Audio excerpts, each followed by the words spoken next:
Welcome back. You're watching the Power Breakfast Show live on Citizen TV, and of course we would like your feedback. Let us know what your thoughts are about the presidential running mates debate that never quite was. 22422 is our SMS line. You can also talk to us on Twitter at Citizen TV Kenya is our Twitter handle, and on Facebook as well. Now, last night, part of what we're talking about today on the show, we are reliving what happened last night. Let's take a look. We've talked a bit about the first round of presidential running mates debates, where that young man really stood out. Let's talk about the second round, where the Deputy President and former Vice Presidents never quite showed up. So the show was actually left to Hussein Mohammed to give the rules and then wind up. Let's just take a look at how he handled that very well. Right, it has been 49 minutes of waiting to this moment.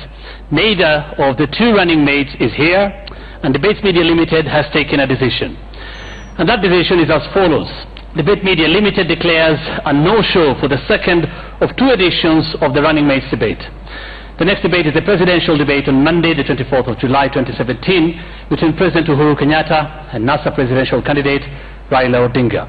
But we leave you tonight with this statement.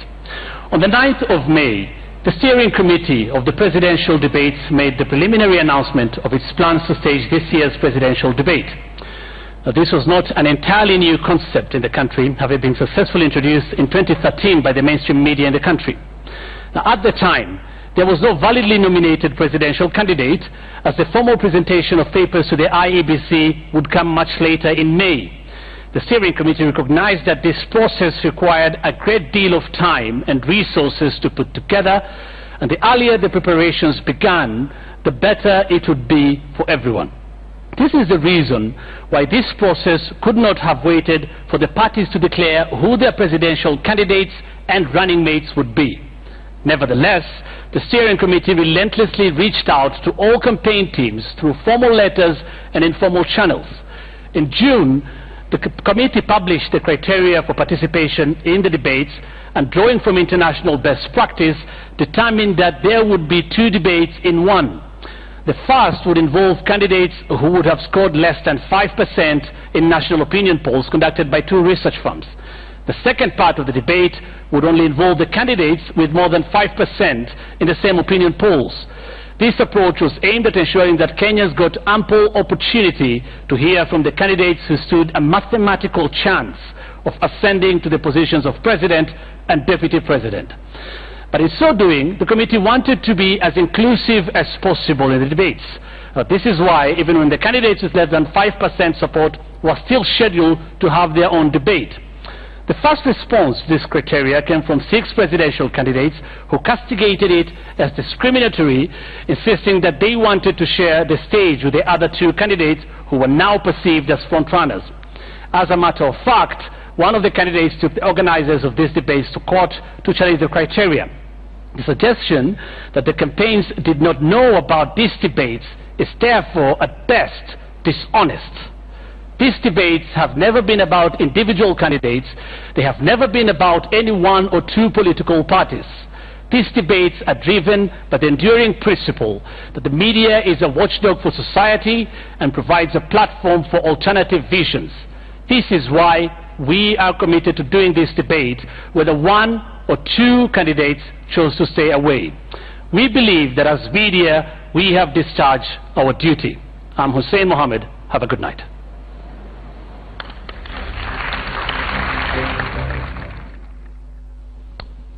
And that is the moment when Kenyans across the world, I must say, because many in the diaspora were watching, held their breath, hoping that Hussein would introduce the guests that had been invited, but they never actually showed up.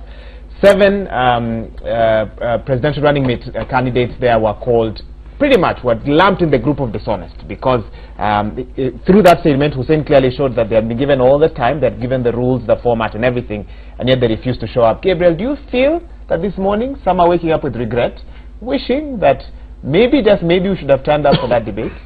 I think, given the kind of space and energy the whole issue is receiving, I think, and I know for sure, this I can say with all with all the confidence, I think they are regretting.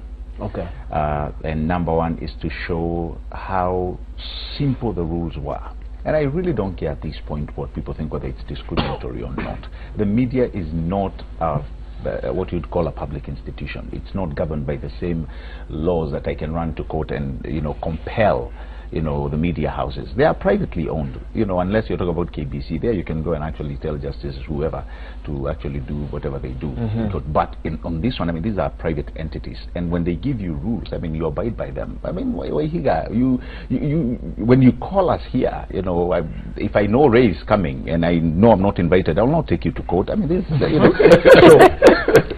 And I think when they are waking this morning and realizing, wow, did we? People have actually called it right. Hindsight is 2020. So I think from where they are, they're like, wow, did we lose it? And if they are going with that narrative, I think they are starting to wonder. I mean, how different could we have participated in this forum? Because honestly, I believe it was actually intended to receive a lot of attention. And actually, Hussein actually took everybody by surprise. You know, the way he started the intro was like, oh, those guys are in the changing room. So when he said this, I was actually expecting a thunder to finalize everything, you know. So when all of a sudden he said nobody had turned up, I actually was a little bit taken aback, and I realized, you know what, we've lost a chance. Wangui, having spent some time, your years of experience in the communication field, do these political parties have communication experts? One, from what you know, of course, if you don't know, again, you can share that with us. And secondly, do they listen to them? Are they taken seriously? I think they do have communication experts. Okay. But I think communication experts with political candidates are what, for the longest time, communication officers have been at ministries. Lackluster, no respect whatsoever. You put flowers at the reception. Using different phones. Exactly, and activation. And for media contacts, that's right. Update the media list, you know. So I think the role of communicators is really downplayed. Because the thing is, with any form of messaging, how you strategically place it, how you understand which audience is where. Because yesterday, as we've been talking about, yesterday, these people completely failed to capture their audience expectation. And so whether it was an ego thing, whether it was lack of preparedness, whether it was whatever it was, just the fact that they did not understand their audience tells you. I'm telling you, we think they're like Gabriel is saying, they're regretting, but their communication consultants are having ulcers right now. You think so? Derek, they're downing ulcers. You don't have to share your own experiences, but what have been the experiences of communicators whenever they engage with people of the political class? Is it a quick match, easy fit, or are there challenges even as they seek to share what they know in communication and break into the mindset of politicians who are hard set in their ways? No, like as my two colleagues have alluded to, I think the people who are operating in that role as communication officers or what, it's really about, you know, trying to get some of these media contacts. I think what they should be, the role they should be playing is really being able to articulate the messages of their principals or their candidates to us, the audience. And I think that's where there seems to be some sort of a gap. Certainly that's how I see the role. You look at how the role that some of these really well-known communication officers have played in other democracies. And yes, maybe Western democracies, and it's set up a little bit differently. But their engagement with us, whether it's on social media, whether it is through press conferences, I think is our way of being able to still be able to interrogate the candidates through these people. So I think that is missing, honestly. Okay. But I'll tell you this, and we were talking about this a little bit earlier. I think money for campaigns, let's put it that way, in our campaign cycle, I think when it comes to communication, communication gets short-lived. Okay. In fact, if a poll is taken, communication will probably be at the bottom of that list. And when I talk about communication, I'm talking about how you engage people through telling people what your policies are in a more meaningful way. I'm not talking about paying goons to go on motorbikes and make noise. That is not communication in my mind.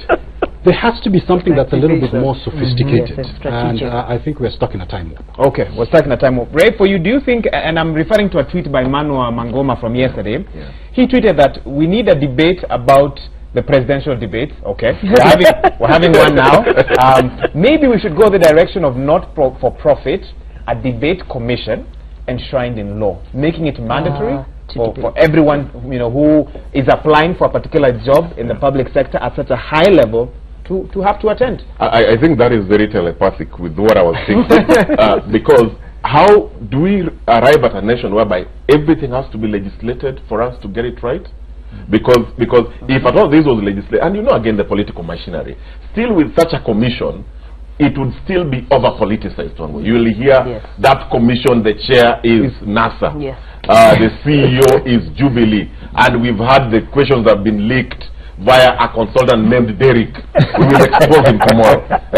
So at the end of the day, I think this is, we need to, I think the small cult needs to be hopeful, and still we need to arise and get rid of what is happening in this country, because it is wrong. To me, in that sense, if we have to legislate it, then it tells you that we have to be coerced to do what is wrong. And Abdikadir once said one thing that we always, I keep on saying, why must we always do things the hard way if we know that the right way is always easy before us? Okay. So obviously, from what I can tell by my panel here, one of the big winners yesterday was a man with a difficult name, Eliud Kariara Muviora. Another winner, many feel, was a man with the same name twice, Miguna Miguna, Nairobi Independent gubernatorial candidate. Now there's contention on whether he actually should have been one of the panelists because he's also campaigning, and some feel that, you know, by sharing, you know, about what happened yesterday, he was quote-unquote campaigning. But nevertheless, many feel that the words that he spoke, his sentiments, resonated with Kenyans across the country and across the world as well. Let's listen in a little bit to what he said yesterday and get reaction from my panelists here. It's ingenuous, I think, for NASA to say we'll only attend if Jubilee attends. They should attend the debate regardless. They are running for office, and they would have to demonstrate to Kenyans what they stand for, notwithstanding Jubilee's willingness to participate or not. In fact, it would be a bonus for them if Jubilee does not attend, and then they have to audition alone. So I don't understand the purpose of that statement. I would have thought that they would be celebrating that Jubilee is not coming. But the last time I checked, I saw that they withdrew after President Uhuru Kenyatta withdrew. I thought that was a mistake. The Honorable Raila Odinga should not withdraw because President Uhuru Kenyatta does not want to debate. I hope that the two of them will be debating. And I hope that both the Deputy President, William Ruto, and Honorable Raila Odinga's running mate, Mr. Kalonzo Musyoka, would be attending the debate today. Okay, NASA's statement, Daisy, basically says it is not too late for Jubilee to agree to presidential debates, including this. Well, one of the wishes by Miguna Miguna did not come true. The running mates did not show up. But we still have a chance. Next week, Monday, the presidential debates are still slated to happen. The organizers say it's, you know, all systems in place, everything is ready for that to happen. And just quickly, even as we wind up, let me get sentiments from my panelists here on what they are expecting next week. Let's start with you, Gabriel. President Uhuru Kenyatta and NASA presidential candidate Raila Odinga. What do you expect from this? Well, I think this one will get. We may actually get our money's worth. Okay, can you bet on that? I really hope they show up. On this one, I want them to show up. You know, really, truth be said, President Uhuru is a very good debater, and so is Raila. And to an extent, I had thought, you know, Kalonzo Musyoka is also quite a very good debater, if you put it that way, and also is Deputy William Ruto. But on this case, you know, Waihiga, just to give it a little bit and then just come to what you're saying, you may have realized the Deputy President has actually been showing up. The interviews that you've called him on actually this broadcast, he's been able to come. Kalonzo has shied away from it. You know, the last time he sent Musalia Mudavadi. Now, although he came on JKL. But on that one, you know, it was more of a, you know, with Hussein, it was almost pieced, you know, back to back, and I thought this guy would show up. Because I really want to hear, I've not had a Kalonzo coming out to really do a one-on-one, and that's why probably we paid, you know, a premium price and, you know, bought popcorns that I never do, sat down, you know, rolled out. But I mean, that to me, I think they owe me some. But on this other one coming up, I would also agree to an extent with Miguna when he's saying, you know, NASA at this point, you should not play catch-up. Refuse to play that catch-up. Don't actually give rules that if so-and-so shows up. And just reading that from Salim Lon, I was like, really, don't allow yourself to play catch-up. Just show up and be ready. Actually, put the president to task. Because for sure I know if Raila is going to be there, I can guarantee you Uhuru is going to be there. Wangoi, how should the communication teams of Uhuru and Raila start prepping them for what we hope will be a debate next week? Wow. I think first they need to manage the fireworks, because I think there'll be a lot of fireworks. You know, they need to sort of work at them, to coach them so that they have emotional balance. And then I think they should help them stick to the issues. We already hear all of the drama during the campaign period, but I think to the two gentlemen, this would be critical for them to actually take this seriously and really debate issues. I think that would be, well, game changer is an overstatement, but I think it would communicate a bit of respect if they did do it. And well, they're not the only two presidential candidates, so to the others as well, you know, just to sort of articulate on the issues and really steer clear from a lot of the drama, like we saw with the Nairobi gubernatorial debate. I think that would really help. When I think about also what their comms teams should do, I think they should help them sort of also keep up with a couple of buzzwords, what is really at the heart of their campaign. You know, what is NASA giving to us? What is Jubilee giving to us? And then presenting that to the people and really helping people make a decision. And also to the rest of you agree? I do. I agree with everything she said. I think they need to prepare. You know, but let's be honest. I'm worried. We're hoping that they show up, but these debates are not going to move the needle that much in terms of voting patterns. Let's be honest. It's not going to. Nobody's going to wake up the day after the debate and say, you know what, because of that debate, I have changed my vote. I think the majority of Kenyans already sort of have an idea of who they're going to vote for. But you know what? As I said, it's an opportunity for them to be on a different platform where, rather than politicking, they are now engaging the citizenry in policy and issues and things that a lot of people want to hear. Having said that, they do have to prepare.